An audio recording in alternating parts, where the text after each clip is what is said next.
Avec Dieu, on peut focaliser sur les promesses que Dieu te fait, ou tu peux focaliser sur celui qui fait les promesses.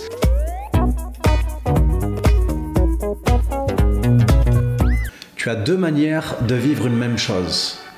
Et ces deux manières vont dépendre de ce sur quoi tu focalises. J'ai découvert ce merveilleux principe en lisant le livre des Actes des Apôtres.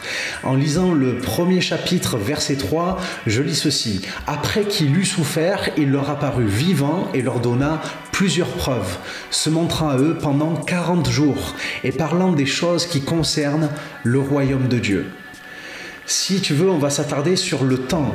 Jésus est apparu pendant 40 jours à ses disciples. Le premier fait marquant du livre des Actes des Apôtres, c'est l'accomplissement de la promesse de l'envoi de la puissance qui va faire des disciples des témoins. La puissance du Saint-Esprit, le feu du Saint-Esprit arrive le 50e jour, parce que c'est ça ce que ça veut dire Pentecôte. 50, la promesse est arrivée le 50e jour.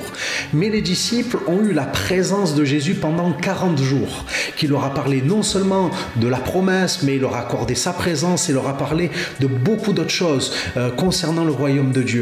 Tu as deux manières de vivre en attendant la manifestation des promesses que Jésus t'a fait. Tu peux être centré sur la promesse que Jésus t'a faite, ou tu peux te focaliser sur celui qui a fait les promesses, qui veut t'accorder sa présence. Au final, les disciples qui étaient centrés et focalisés sur la présence de Jésus n'ont eu à attendre que 10 jours.